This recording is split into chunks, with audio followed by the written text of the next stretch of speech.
மொத்த தமிழ் சினிமாவும் சேர்ந்து அவங்களுக்கு திருஷ்டி சுத்தினா கூட அது 100% தக்கும்.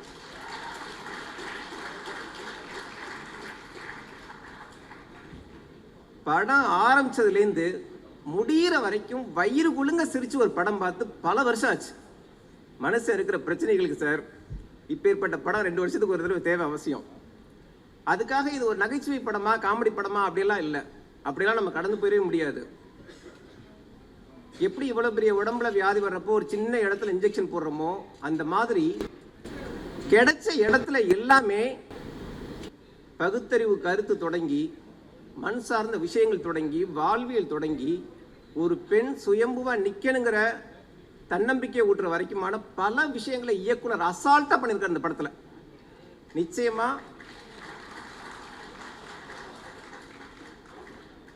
இந்த படத்தில் நடிச்ச அத்தனை கதாபாத்திரங்களுமே, அதாவது நல்ல கதைக்கு நல்ல திரைக்கதைக்கு ஹீரோக்கள்லாம் தேவையே இல்லை. அதில் பண்ணுற அத்தனை கதாபாத்திரங்களுமே ஹீரோக்கள் தான். அப்படிங்கிற மாதிரி இந்த படத்தோட வெற்றி வர்றப்போ ஹீரோக்கள் பின்னாலேயே ஓடிட்டு இருக்க தமிழ் சினிமா இனி நல்ல கதைகள் பின்னால் ஓட ஆரம்பிக்கும்னு நம்ப முடியுது. அதை நிகழ்த்தி காட்டியிருக்கதும் ஒரு ஹீரோ அப்படிங்கிறது இன்னும் கூடுதலான பெருமிதமாக இருக்குது. அதுக்கு ஒரு பெரிய பெருந்தன்மை வேணும் சார். இருக்கு படத்தில் எல்லாருமே, அதாவது அந்த வாழ்வியலுக்கு அவ்வளோ முக்கியத்துவம் கொடுத்து எல்லாருமே அவ்வளோ தத்ரூபமாக நடிச்சிருக்காங்க. ஒருவேளை ராதிகா மேடம் கூட நடிக்கிறோம், அதனால நம்மளும் கவனமாக நடிக்கணுங்கிறதுனால ஏனோ தெரியல, அவ்வளோ பேர் அப்படியே வாழ்ந்திருக்காங்க. கருப்பு சாமின்னு ஒரு சாமியை காட்டுறாரு, அது கூட சிறந்த கதாபாத்திரமாக இருக்கு அந்த படத்தில். அந்த கருப்பு சாமி தொடங்கி உதவி இயக்குனர் சாமிநாதன் வரைக்குமான அந்த படத்தில் நடித்த அத்தனை பாத்திரங்களுக்கும் என்னுடைய மனமார்ந்த பாராட்டுக்கள்.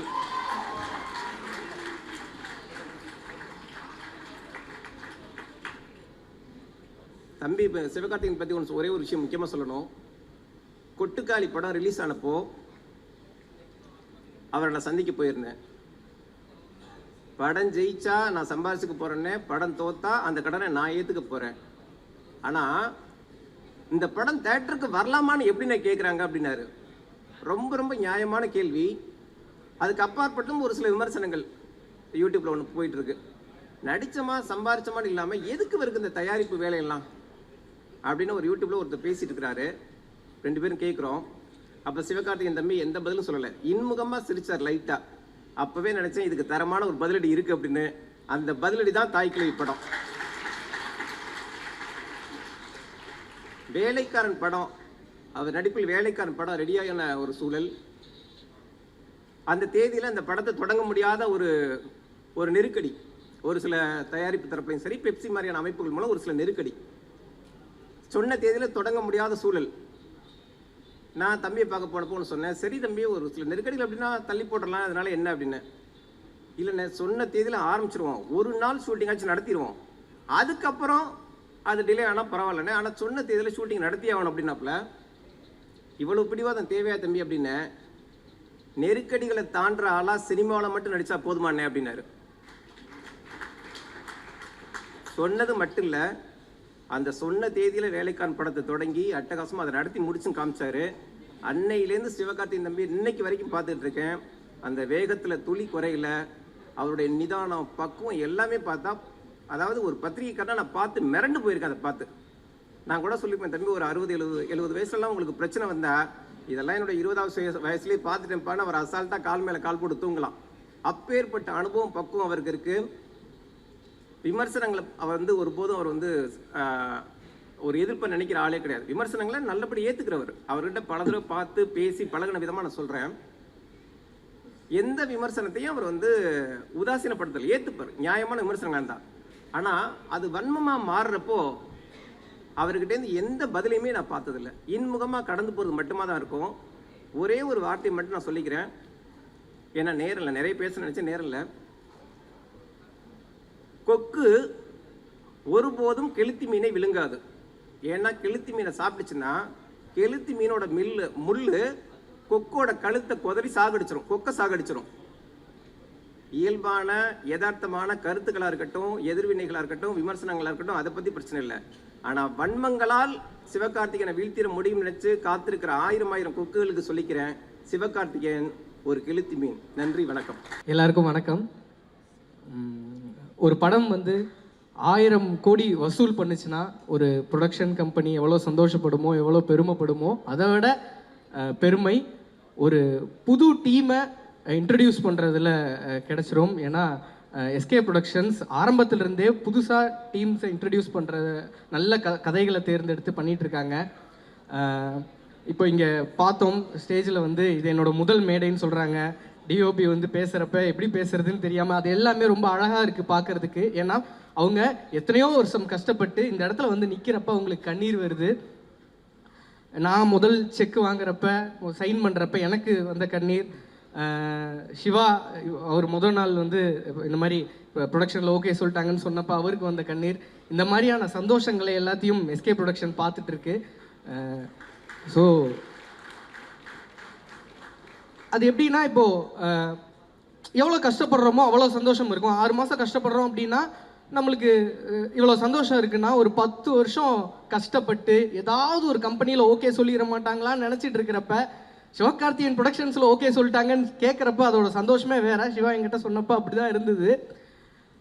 இப்போது எஸ்கே ப்ரொடக்ஷன்ஸ் நினச்சா இப்போ இதுவரையிலும் ஒரு 8 படம் 9 படம் பண்ணிட்டுருக்காங்க. அதில் 5 புது டீமை இன்ட்ரடியூஸ் பண்ணுறாங்க. எஸ்கே ப்ரொடக்ஷன்ஸ் நினச்சா ஒரு எஸ்டாப்ளிஷ்டு டைரக்டரை வச்சு நல்ல ஒரு பெரிய படம் எடுத்து நல்ல லாபம் சம்பாதிக்கிற ஒரு படம் பண்ண முடியும். அதில் எந்த தவறும் இல்லை. ஆனால் அதெல்லாம் தாண்டி ஒரு ஒரு நல்ல கதையை தேர்ந்தெடுத்து ஒரு டேலண்ட் ஐடென்டிஃபை பண்ணி அவங்கள நம்பி அவங்கள அந்த கதையை நம்பி அதுக்கு ஒரு இன்வெஸ்ட் பண்ணி அதை பெருசாக ப்ரொமோட் பண்ணி இங்கே பார்க்குறப்பவே அவ்வளோ பிரம்மாண்டமாக இருக்குது. அதை பெருசாக ப்ரொமோட் பண்ணி அந்த படத்தையும் டைரக்டரையும் சினிமாவுக்கு அறிமுகப்படுத்துகிறாங்க. அதுவே ரொம்ப சந்தோஷம். இதை கரெக்டாக சொல்லணும் அப்படின்னா, எஸ்கே ஸ்டைலில் சொல்லணும்னா, ஜெயிச்சவன் மேலே வைக்கிற நம்பிக்கையை விட இவன் கண்டிப்பாக ஜெயிப்பான்னு வைக்கிற நம்பிக்கை ரொம்ப ரொம்ப ரொம்ப ரொம்ப பெருசு. அப்படிப்பட்ட நம்பிக்கைகள் தான் நாங்கள் எல்லாருமே. நாங்கள்லாம் இந்த எஸ்கே ப்ரொடக்ஷனுக்கு வர்றதுக்கு முன்னாடி யாரையுமே தெரியாது. ஸோ இந்த நம்பிக்கைகளோட நம்பிக்கைகளாக புதுசாக ஒரு நம்பிக்கையாக சிவா வந்திருக்காரு. வெல்கம் சிவா இந்த ஃபேமிலிக்கு வந்தது. சிவாவை எனக்கு கொஞ்சம் முன்னாடியே தெரியும். எனக்கு அவருக்கு ஒரு சின்ன கனெக்ஷன் இருக்குது. நம்ம ரெண்டு வருஷம் முன்னாடி என்கிட்ட ஒரு கதை சொன்னார். இந்த மாதிரி தாய் கிழவி ஸ்கிரிப்டை சொன்னப்போ எனக்கு அது கேட்டு ஆச்சரியமாக இருந்தது. எக்ஸ்ட்ராடினரியான ஒரு ஸ்கிரிப்ட், ஹியூமர் ரொம்ப புதுசாக இருக்குது. ஸோ ரொம்ப நல்லா இருக்குது. அதுக்கப்புறம் எஸ்கே ப்ரொடக்ஷனில் பேசி அது ஓகே ஆகி எஸ்கே இந்த படத்தை ப்ரொடியூஸ் பண்ணுறாருன்னு தெரிஞ்ச உடனே இந்த ஸ்கிரிப்ட் முழுமையடைஞ்சிருச்சுங்கிற ஒரு ஃபீல் வந்துருச்சு. ஏன்னா சரியான ஒரு இடத்துக்கு தான் போயிருக்குன்னு.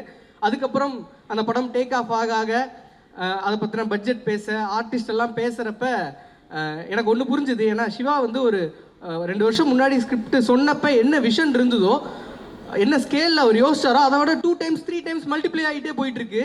அந்த ப்ரொடக்ஷன் வந்து எவ்வளோ இன்வால்வ்டாக அதை பண்ணுறாங்கன்னு தெரிஞ்சது. சூப்பர் ஆர்டிஸ்ட்லாம் உள்ள வந்துருக்காங்க. முக்கியமாக லீட் ரோலாக ராதிகா மேம் வர்றாங்கன்னு தெரிஞ்ச உடனே இந்த ப்ராஜெக்ட் வந்து ஒரு லெஜெண்டரி ப்ராஜெக்டாக மாறிடுச்சு. அப்படி ஒரு சந்தோஷம் எனக்கு. அது மேம் நடிக்கிறாங்க, இப்படி ஒன்று அசம்பிள் ஆகுதுன்னு உடனே இந்த படத்தை எப்போ போட்டு காட்டுவீங்கன்னு அவர்கிட்ட கேட்டுகிட்டே இருந்தேன். ஷூட் முடிச்சு ஒரு நாள் எல்லாரும் உட்காந்து படத்தை பார்த்தப்ப ஒரு 4 செவத்துக்குள்ளே அவ்வளோ கைதட்டல்கள் விசில்கள் வரவே வராது. அப்படி ஒரு சவுண்டு எல்லாருமே ரொம்ப என்ஜாய் பண்ணான். அதில் சந்தோஷம், எல்லாருக்கும் சந்தோஷம். அந்த சந்தோஷத்தோட கூடுதல் சந்தோஷமாக எனக்கு என்னென்னா, அவர் 2 வருஷத்துக்கு முன்னாடி ஸ்கிரிப்டில் என்ன சொன்னாரோ அது அப்படியே படமாக இருக்குது.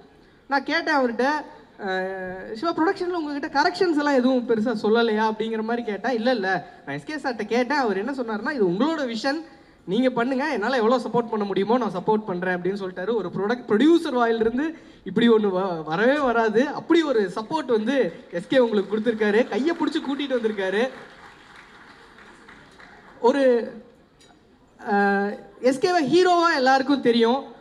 அவர் எப்படிப்பட்டவர் எப்படி எல்லாருக்குமே தெரியும். ஆனால் ஒரு ப்ரொடியூசராக அவர் எப்படிங்கிறது எங்களை மாதிரி டேரக்டர்ஸ் கிட்ட கேட்டால் தான் தெரியும்.